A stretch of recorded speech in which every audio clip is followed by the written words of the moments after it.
Explorers Ambassador and your host for today's session on AI and cybercrime. Can I just do a quick check before we get started, using the hand raising or the thumbs up if you're already using the Cyber Explorers Learning Program at your school?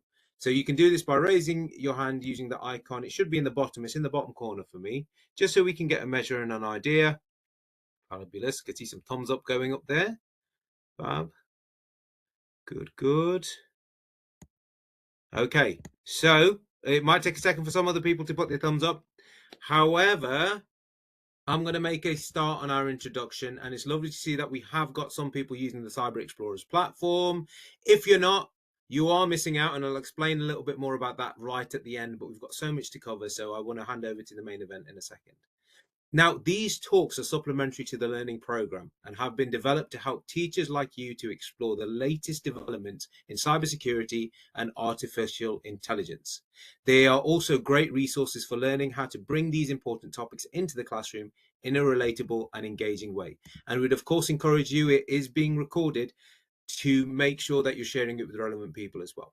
So in terms of that and the housekeeping before we get started, as I said, the session will be recorded, so those who are unable to attend can watch it at a later stage. We'll have time for all your questions. We're going to do our best for that. Please do feel free to pop any questions in the chat, and Rob is working in the background, seeing which questions we'll have time to answer. Now, today we're joined by Eve Oliver from Computer Service Group, or CSG. As we all know, AI is playing an increasingly prominent role in our daily lives. But with this comes rapid technological advancements, some of which are being exploited by cyber criminals to carry out cyber attacks. In today's session, Eve will share some mind-boggling examples and age-appropriate ways to bring this topic into classroom discussion. So like I said, you're going to get a lot of value from this. CSG is a trusted Microsoft Solution Designation Partner, supporting over 400 SMEs and enterprise-level businesses, and is one of the longest established IT companies in Wales. Eve, thank you so much for joining us. It's so great to have you here. I know everyone's in for a treat. So without further ado, I'm going to hand over to yourself. Hello, everyone. Thank you so much for having me today, and thank you for that lovely introduction as well. So let's get straight into what cybercrime is and the relevance for teachers today. So what is cybercrime? Cybercrime refers to illegal activities carried out using computers and the internet. These crimes target schools, individuals, businesses, and governments, so very vast. And for you as teachers, it's crucial to understand how these threats can affect students, schools, and school systems, and other staff members within your organisation. So cyber criminals, what are they trying to do? They're often aiming to steal personal or financial information, spreading harmful software onto your devices and computers. They try to trick people into giving away sensitive data by pretending to be people of interest, for example, parents, colleagues, and they often disrupt systems and reputations if you become victim to a cyber attack. What is AI? So AI is artificial intelligence, and it's a technology that allows computers to learn, adapt, and make decisions to support the power and tools that we use every single day. AI is becoming everywhere. We use it every day via ChatGPT, Google Gemini, Microsoft 365. It's becoming accessible in schools, businesses, and the government are already using AI every single day for admin tasks, analysis, and also creative work. At CSG, we use AI to help streamline work processes to make sure that we've got more time for that one-on-one approach. I use Microsoft 365 applications every day, and they help me automate routine tasks such as email drafting, meeting summarization, and chat responses. Within the industry, the UK is becoming more and more confident with AI, and here is a lovely example about how the UK is embracing AI. So we've got a quote here from the NVIDIA boss who's saying that he's investing 5 million into AI, and they claim that the UK is going to be an AI superpower. So that really just shows an example of AI's influence in the UK, and that's only growing. So this is quite a fun one. Does anyone know who this is? Anyone raise your hands or contribute to who this is? So it's actually Diella, the world's first AI cabinet minister, and she now takes a role in the Albanian government. In September 2025, Diella was elevated to the virtual minister role and formally given responsibility for public decisions. This introduction is aimed to tackle corruption by removing human involvement from public tender decisions. We can see how that can work because this helps make decisions transparent and based only on set rules and data that is implemented into the AI tool. This is a really strong case of how AI is being used to reduce bribery, corruption, and crime. But we can see how this technology is used for goodness. What if this technology is then used to conduct cybercrime? And that's what we're taking a look at today. So how is AI being used to conduct cybercrime? With AI, cybercriminals gain access to more advanced tools and tactics instantly. AI is making it easier and more accessible for these cybercriminals to carry out crimes that probably would have taken hours and hours a few years ago and even been impossible. Every benefit that AI introduces with technology comes with potential opportunity for these cyber criminals to breach them and use them to their advantage. So it's really important to learn the new cyber crimes that are being enhanced by AI, understand how to spot them, and then have the best ways to explain these to your students to best protect them. Firstly, we're going to take a look at deepfakes. Who here knows what a deepfake is?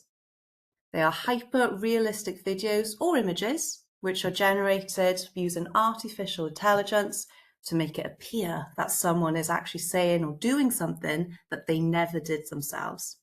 These techniques are on the screen now, which includes face swapping, voice cloning, and lip syncing. Face swapping is when you replace one person's face with another, quite self-explanatory. Voice cloning is the same, mimicking someone's voice using AI. And then lip syncing is making your lips match the audio that weren't originally spoken in the first place, but making it very believable that is coming from that person itself. These manipulations are often indistinguishable from real footage, making them really powerful tools for deception. Over the weekend, OpenAI software actually introduced cameo controls aiming to address the growing concerns over the deepfake content, and I think that really puts emphasis on how important these tools are becoming. Now, this is a really fun deepfake example game that I'm going to test you all on today. So let's take a look at the video, please, if it will play. Now, I want you to... Second youngest son. He's suggesting it came out of nowhere. What we subsequently learned is it may have come from the former president or his legal team acting in bad faith. This is a deepfake example of what is possible with powerful computer and editing. It took around 72 hours to create this example from scratch using extremely powerful GPU. It could be improved with more computing time, but 90% of people cannot tell the difference. And again, that just shows how quickly these videos were made. So if you can imagine, a cyber criminal can make millions and millions of those instantly. So how does this happen?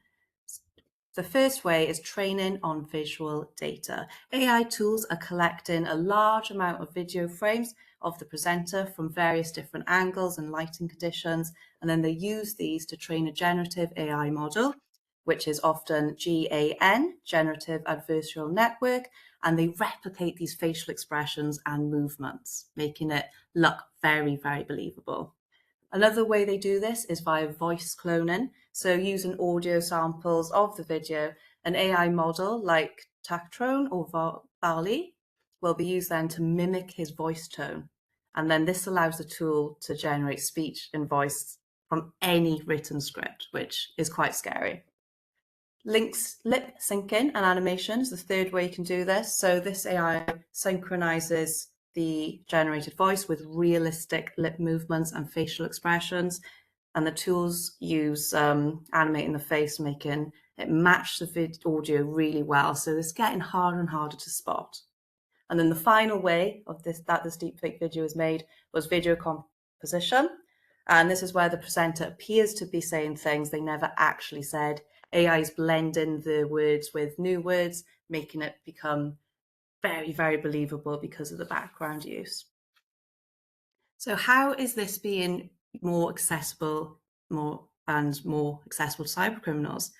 Via VO3 is a deep video application which makes it really, really easy to make these videos.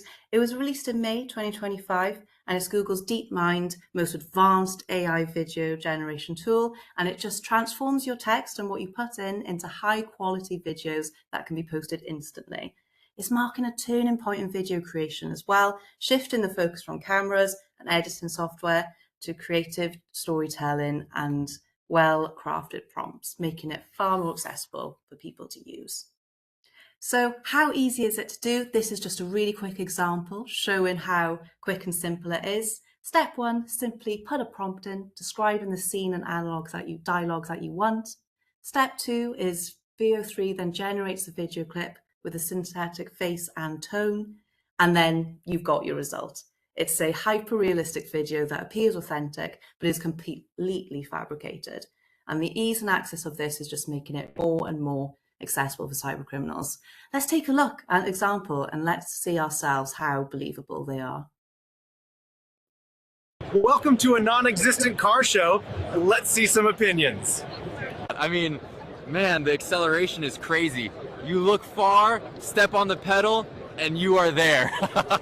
I feel safe with him in an SUV, and it seems to be like the right type of car for him. I think the range is only going to get better. Sorry. We don't want to drive gas cars anymore. Yeah, no more gas cars. You can see I'm kind of a misfit here, but don't tell anyone. I've just bought an electric car. I think it's really great for families and for little babies with all the safety features that these SUVs have. But what you're really seeing is that technology is going to be very, very important in terms of how we go forward. It was great to come to the conference because my husband loves cars. I think I have to buy an EV now. I love my muscle cars, but I try to stay as healthy as I can so I can make it to the next car show. Yeah. So again, a really good example of how hyper-realistic these videos are. And if someone who works in cybersecurity can see those videos and may think that looks believable, then more vulnerable people as well will also fall victim to them. So how are cyber criminals using deepfakes to conduct this cybercrime? With this technology, cyber criminals can easily create highly realistic fake videos of anyone. And this can be used to spread misinformation by creating fake news stories, even political speeches or public announcements. They can manipulate behavior by impersonating someone online, influencing opinions, or tricking people into thinking that's what they're actually saying. This can be used to then be put into an email, and you can accidentally click on a phishing link because you believe the person has come from, and then committing fraud via it, faking a voice or a video to request money from a loved one or access sensitive information. And the scary thing is, this is not the stuff of the future. We see this happening day in and day out, which is why we need to take action now on helping spread awareness to overcome these big, big risks. So we're going to take a look now at a deepfake video cybercrime example. So has anyone heard of Arup fallen victim to the 20 million deepfake scam? And we're seeing more and more businesses become victim to cybercrime every single day. So it's really not shocking to see of this example. But what happened? So criminals used AI to create convincing videos and audios of Arup's financial chief officer and other staff during a video call to transfer large amounts of money. An employee was then victim of a social engineering tactic, as in the Hong Kong office, they believed that they were speaking to a real colleague, which we hear every day at CSG. So there was actually no systems breached at all in this, which makes it very difficult to show that there's been a cyber attack because their internal IT systems weren't even hacked. The attack succeeded purely by exploiting human trust with realistic deepfakes. This really emphasizes why it's important for students to be aware of how realistic AI-generated content can be to fool people. Even adults in big companies who are around this every day still fall victim to it. So again, just social engineering. That's the only way and the main way that these cyber criminals were successful. This is exploiting human trust through lies, pressure, and impersonation. Impersonating people of value and trust as well is becoming more and more common. And deepfake videos calls showed our up executives actually talking. Are you going to believe that? Because you see these faces every day. If they're hyper realistic, of course you're going to believe it. And it's very, very scary. So creating urgency or fear is a big tactic used by cyber criminals. Time-sensitive requests, urgent, I need this money in 2 hours. We all know those classic examples. But if they're coming across as, say, a new employee, they want to impress the manager because they don't want to ask loads of questions. They just want to get the job done. That is where it becomes really, really risky. So there's actually no hacking involved. And that is what is terrifying. The staff themselves authorize the payments. Again, this calls for a lot of issues because if the staff has authorized them themselves, it's hard to then show that protection on the software is necessary because you can overcome this by human error. And then what makes it really heartbreaking is the victim believed they were following real orders, and this just shows how cyber criminals are exploiting human trust to their advantage, which is why awareness and education is the most important way to help prevent cybercrime. We have some tips for you today for teachers to help students how to spot deepfakes. So the first tip is listening for audio artifacts. So when I'm talking, I make mistakes when I'm talking. I say but usually the pacing and the audio is quite consistent. So if you're finding inconsistent pauses that just don't sound right, that can be a good indicator that is a deep fake. Inconsistent emotion, if I'm coming across really happy then really sad, or if my tone of voice seems quite angry then relaxed, that can often be an indicator because it just doesn't sound natural. So transitions between what I'm saying as well, that's a good cool way to spot these, and a lack of over noises in the background. Not everyone noise is perfect. We have lorries going back and forth every day. So sometimes when I'm doing these webinars, you may hear something in the background.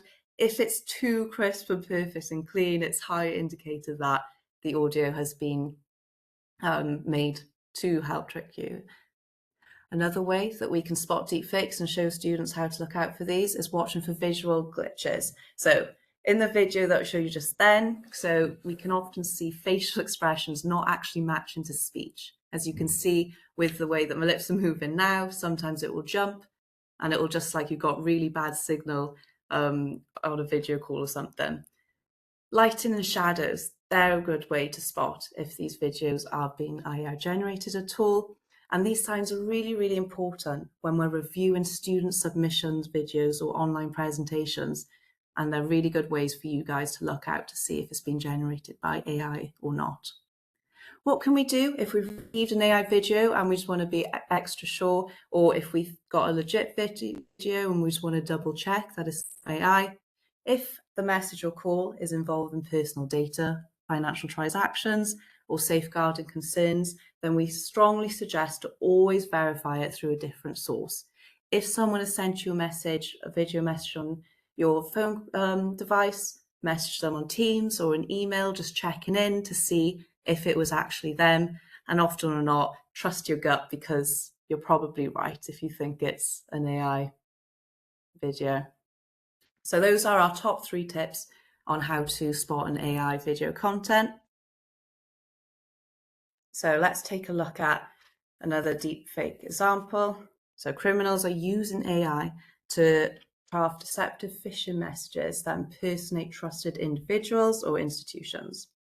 These messages are designed to trick the recipient into revealing sensitive information, clicking on malicious links, or downloading harmful files to their computers.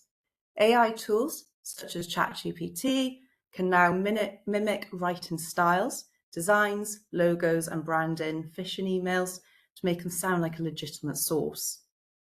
The National Cybersecurity Centre has actually released an official warning about the rise in AI in enhanced phishing emails, really put an emphasis on how much this tactic is being used by cyber criminals and why we need to be looking out for it every day.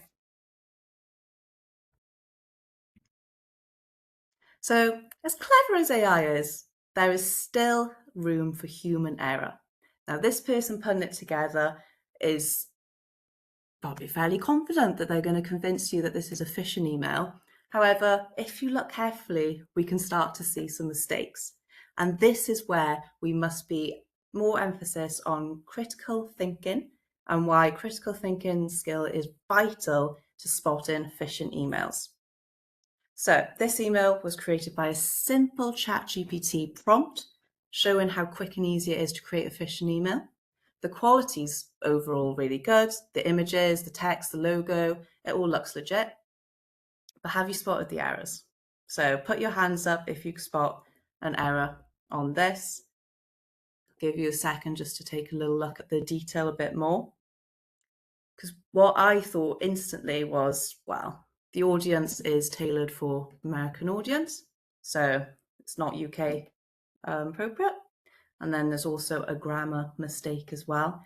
If we take a look at the URL, you can see that PlayStation is spelled incorrectly. And it's often things that you don't really read through. Who actually reads through every single sentence in an email these days? You want to see if it's legit or not. So something like this can be very believable. And again, this is where critical thinking skills is vital to spotting these links. So here are some tips that you can help provide students to spot these AI enhanced emails. Number one is looking out for AI generated content. We had a look earlier about the human side and how AI differentiates from the human element. So generic tone of message. If it doesn't feel human, ask yourself, is it human? Do you feel like there's emotion? And a lot of the time, when we read old content in newspapers and magazines, you can feel the human element side of it. Whereas a lot of articles and blogs now online are generated by AI, and you can really easily spot the difference. So unusual wording, like I just said, does it sound robotic or is it too perfect? Because a lot of human makes mistakes, that's the beauty of us, and a lot of the time they use American English over UK English because they're using ChatGPT or Copilot, which automatically uses American English. So that's a really great way to spot. Always check in the URL. So analyze the URL you're about to click, and the best policy is zero trust policy. If you have doubt, do not click that link. Even if the message seems believable, do the URL sound legit? Often or not, they will have a name in the URL that is the business name or the company name. So it looks like it's authentic, but when you actually take a look at the longer sections of it, it can often be a bit staggered and all over the place. Final tip is always check in the sender email address. So email looks believable, content looks legit, they've got the logo, but is the sender's email address legit as well? When cyber criminals are using company emails, they can't use the exact email address a lot because it's purchased. So misspelled or unofficial email domain names are really, really good ways to spot if the email is coming from a legitimate source or not. And as we know, emails all end in .com.uk. So taking a look to see what the ending is a real good indicator of whether it's legit or not. So those are the 3 tips looking out for AI generated copy. Always check in the URL and always check the sender email address as well.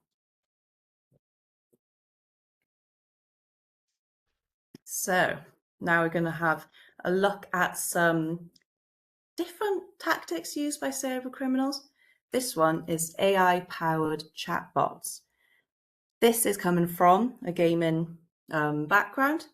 And it's really good to share things with students that they can relate to as well, because they're likely to be sent something from a gaming support system. A lot of people online playing games, and this is where cyber criminals can use that, sadly, to their advantage. So why not share different AI-powered chatbot examples that students may recognise, and then you can form a sense of knowledge within the classroom then to spread this. And this just makes it a little bit more easy to relate to, rather than a banking phishing email as well. But yeah, so chatbots are another way cyber criminals are exploiting trust. So they are putting these on fake websites, tricking people into thinking that it's legit and asking for information such as passwords, security codes, or personal data, and in a natural human-like way, because we're used to talking to a real person sometimes behind a chatbot, and this is where AI is actually exploiting this, and cyber criminals are exploiting this to make you into think that they are a real source of information. And again, this can be chatbots that are easily promoted through phishing emails or on fake websites. So let's take a look at the another way of how cyber criminals are exploiting students and teachers and everyone. So voice cloning.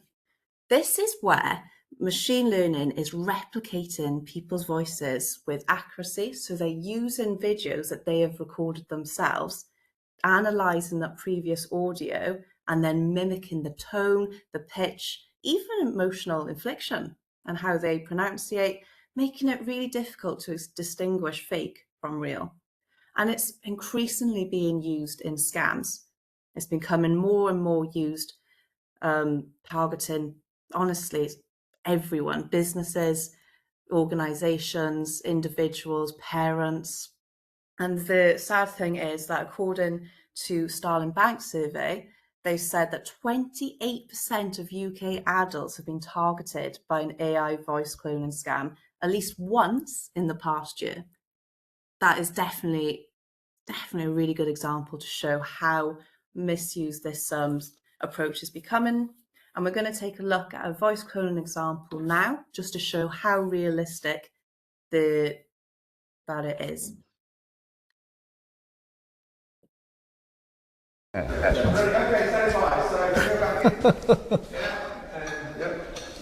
Thank you. This is my daughter. Thank you, darling.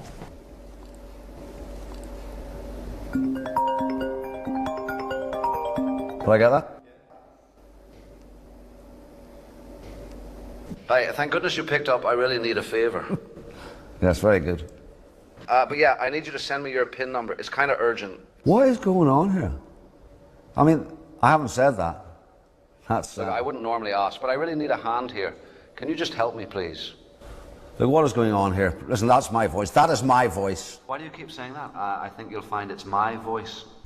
What is going on? Have you cloned my voice? Who you calling a clone? Here, I can prove it's me. That's... I know that Peggy's favourite dinner is my bacon pasta. that is true, Pegs. Peggy, are you hearing this? Is somebody... You can hear it?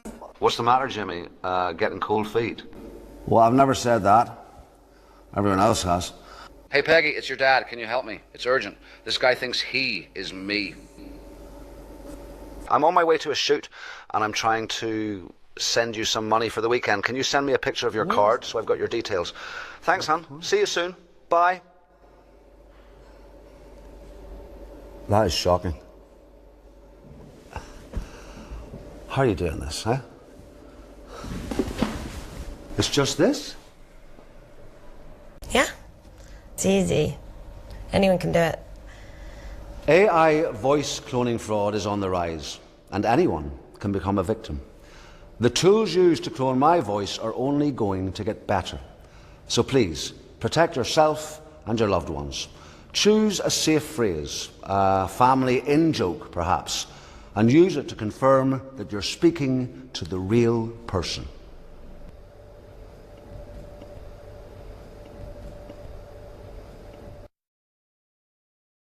Really good example just to show, like you said, how quick and easy and believable it is to impersonate someone.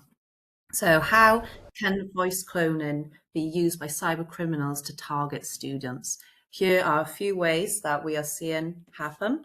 So a fake call from a parent or carer. This is where a clone voice will be used to pretend to be their mum, their father, asking them to share personal details like an address or an online account password. This can also become from impersonating a teacher. So the scammer will use their cloned teacher's voice to ask students to click a link for homework or to submit their response for a school trip. They can also use time-sensitive requests. If you don't submit your response for the school trip, you're not going to have the option to go. This is where the student will feel, oh, I really want to go on this school trip. So that will make it a lot more believable for them to then click onto that malicious site. If your friend's in trouble, if you hear a clone voice of a friend being they're stuck, they need some money, they need to get out, if you believe that that is coming from your friends, of course you're going to react to that, which is why it's very important to show students that these tactics are being used by cyber criminals to help prevent falling victim to them. And finally, a cloned figure of authority, a voice that sounds like a head teacher, a police officer, or a coach in a football team, telling them to hand over some information, or again, to do something quickly, because cyber criminals will always use time-sensitive requests to act upon urgency, which is why it's very important to stop and think before we react to any of these. And helping students know how to look out for those approaches is a very good way to help them stop before they click or react. So let's take a look at some tips for how you guys can help students spot voice cloning. Firstly, listening out for robotic edges. So clone voices are often including subtle distortions. We heard just then an example how believable they are, but there can often be ways to indicate it. For example, words that sound clipped or then suddenly cut short. Lack of emotion in their voice. You know, when you talk to someone every day, you kind of pick up on their emotion. You know if they're genuinely quite enthusiastic about a subject or if they take a laid back approach. If it doesn't feel humane or if it doesn't feel like the person you usually talk to, for example, using the same tone throughout or sounding really relaxed when they usually are a bit more serious when they have a phone call, does it sound like a human's conversation? That is something to really ask yourself. And does it have a soul? Because when you're talking to a voice cloned, it's very hard to tell what is fake and what's legit, but the lack of emotion is a really good indicator to help spot it. And then what we, again, always say to students and anyone we speak to, always verify any sensitive request through an outside third-party source. If you get a phone call, pop them an email. Like I said earlier, if you get an email, pop them a Teams request. It just really helps to make sure that it's legit, because I'd rather be called annoying for double checking and asking something than regrettably sending some money or a request to an unlegit source. So that's some examples of ways that you can help spot voice cloning. How do we introduce this into the classroom though? How do we make this accessible for teachers and students to share with?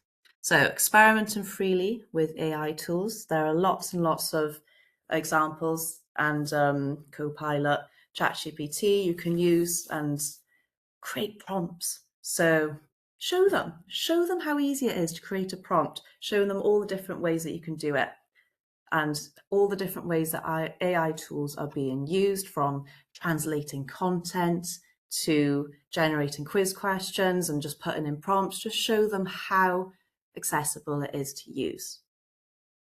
I really like the AI versus human challenge, and we do it a lot here at CSG, because comparing AI generated content to your own content is a real good way to spot AI generated content.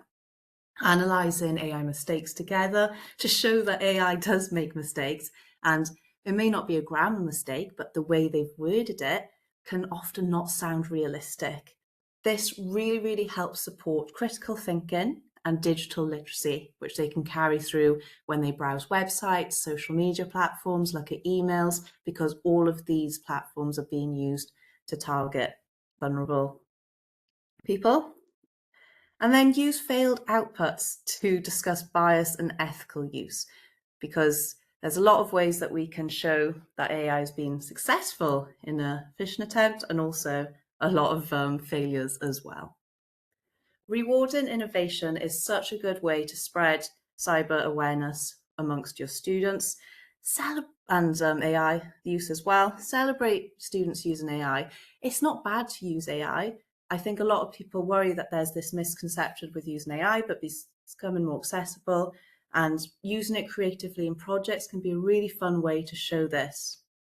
Solving problems using AI tools as well. For example, I've got to plan a school event, so I'm going to put into Copilot what days are best to plan this event surrounding the weather, etc. to show them how quick and easy it is to create a prompt in Copilot. And then all of this reflecting on students being aware of the ethical implications of AI. Because once students care about using it responsibly, we hope that then they will continue to use it responsibly, as we are teaching the next generation on the use of it. So also, and we do this quite a lot with customers at CSG, simulating real life phishing attacks using mock emails. We send them internally, testing each other often about, and we try to make it more and more legit as possible and catch people out. Not to big fun or say that, oh, you got caught out, but to show how realistic they're becoming and show how easy it is as well to mock up these emails. I think it's very useful to discuss AI generated content that is targeting schools and the industry, just to show the common ones that are being used, because if we're more aware on the ones being used, we can think of ways to protect ourselves against them, and explore AI's role in social engineering and how students could protect themselves. Your students are most likely using social media, so social engineering is going to be a way that cyber criminals will want to target them. So exploring AI's role in this is very, very important to protecting them overall. There are lots and lots of teacher-facing tools available that you can introduce before introducing student-facing ones. So teachers can use Microsoft's AI Learning Hub and AI Educator Brain webinar series as well to help you guys get more up to date with AI tactics used by cyber criminals before you then introduce it to the classroom. Now, one of my favorite parts of this presentation is this video. So please, please, please get involved with your left thumb to the video if you think that it is fake or real. So we're gonna play the video and then please get involved. So if you think that the left one is real, plus your thumbs up. And if you think the right video is real, then please use the clapping tool.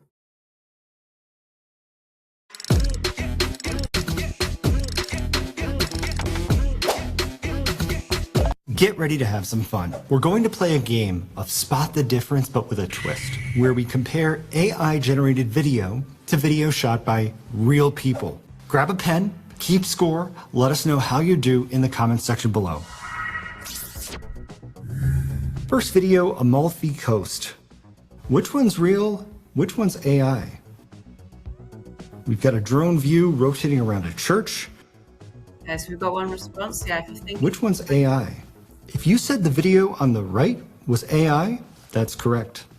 How can you tell? The water looks really weird. Next up, we've got an art gallery. We're kind of flying through it here.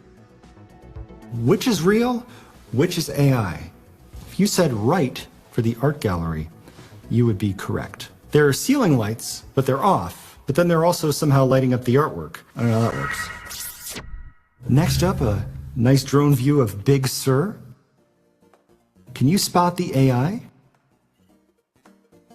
If you said the left image was generated by AI, you would be correct. And how could you tell? Look at these textures in the background. It looks like Microsoft Flight Simulator 2000. Next, Borneo wildlife. Can you tell which video is real, which one's AI? And to be fair, I think this is one of the easier ones. If you said the video on the left was generated by AI, you would be correct. Take a look at the bird. There seems to be a lot of detail lacking. Looks kind of like a 3D render. So those some really good examples then of how easy it is to, again, create these videos. Thank you all for getting involved. So what soft skills can we use to give to students to help them deal with AI-enhanced cyber threats? Soft skill is personality quality or behavior that helps someone interact effectively with others and handle situations wisely. So let's take a look at these. Attention to detail, looking at things and making sure that they can spot mistakes in AI-generated phishing emails, such as logos that are slightly blurred. I know we had a look at the examples earlier where we were taking a look at the sender information, seeing if that's legit. A lot of the time the sender address looks really, really close to a legitimate email, but it's not often the same as a real school's domain email address. Critical thinking is one way that we can really help strengthen our cyber resilience. Questioning, why is a family member on the phone asking me for login details? Why are they doing this now? Do they usually do this? If it's becoming out of ordinary, then we can often think, oh, voice cloning can be used, therefore is it being used? Digital skepticism, so not automatically believing the video straight away. That zero trust element is something that we are really seeing day in and day out. So if you think that it's not legit, then often or not, it's not. And like that comment just said, thank you for that comment, because yeah, AI is getting better and better. So having digital skepticism, not automatically believing the video of a classmate is saying something rude online, and recognizing that it could be a deep fake designed to cause drama or bullying. Problem solving is a really good way that we can introduce these skills into the classroom. So verifying a suspicious message through a social channel, ask them, how do we overcome falling victim to a social engineering technique? Oh, we can take a look at this example and then offer ways to go about it. For example, check in the official URL in something and hovering over links as well, just to make sure.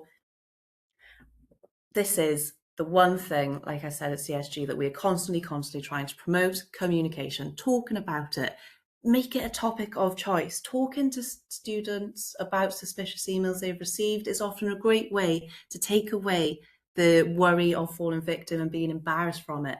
So making the environment comfortable and discussing it with your students is a really great way to help them become more confident in spotting these techniques. So those are some soft skills. And to summarize, to be honest, AI isn't going anywhere. I know we do a lot of these webinars at CSG, and we're just only talking about how AI is becoming more and more used, and it's not going anywhere. That's as AI is developing as well. Scams are therefore developing, and cybercrimes are getting more and more believable. And this really, really makes the world become more challenging to navigate. As educations and as teachers, you play a vital role in helping students have the right mindset when they have this content in front of them to question it and spot these threats by showing them the common used tactics from cybercriminals.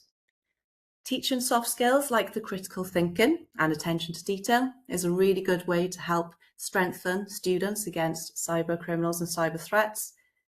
Awareness of the new tricks as things come out, for example, the voice cloning, showing them that example and showing them how easy it is to replicate is a real good way to protect them, helping them keep one step ahead of these cyber threats.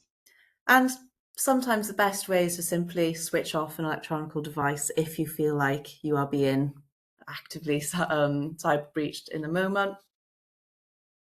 So those are the best ways to introduce this topic into the classroom. Thank you so much for listening to me today. I hope you found this very useful. And of course, we'll stick around for any questions that you may have. But thank you so much again. I'll hand back over. Absolutely fantastic, Eve. Thank you so much for that. Hopefully I'm coming through loud and clear. I knew that everyone was in for a treat. We're getting lots of thank yous. What I'm going to ask everyone, actually, and we're all doing it, after 3, can we give this lady a big virtual round of applause, please? Because that was absolutely fantastic. So if we all do it at the same time, just absolutely brilliant. Thank you so much. So what I loved about it, Eve, and I've got my closing remarks to make as well, and references to Cyber Explorers as well. I'll do them in a moment. The way you delivered it, a really serious topic, but you had a smile on your face because you can sense the blend of excitement with what tech can do, but it's always bringing it back to the fact that AI isn't going anywhere, and our young people have to stay informed, and it's the teachers that are going to help them to do that. And you've given so many really useful tips on how they can broach this topic in an accessible way, and I know I took tons from it as well. Now, I want to still make sure we've got time to do a quick Q&A if anyone's got any questions, or if they want to use the chat box whilst I say these last few bits about Cyber Explorers. Please feel free to use the chat.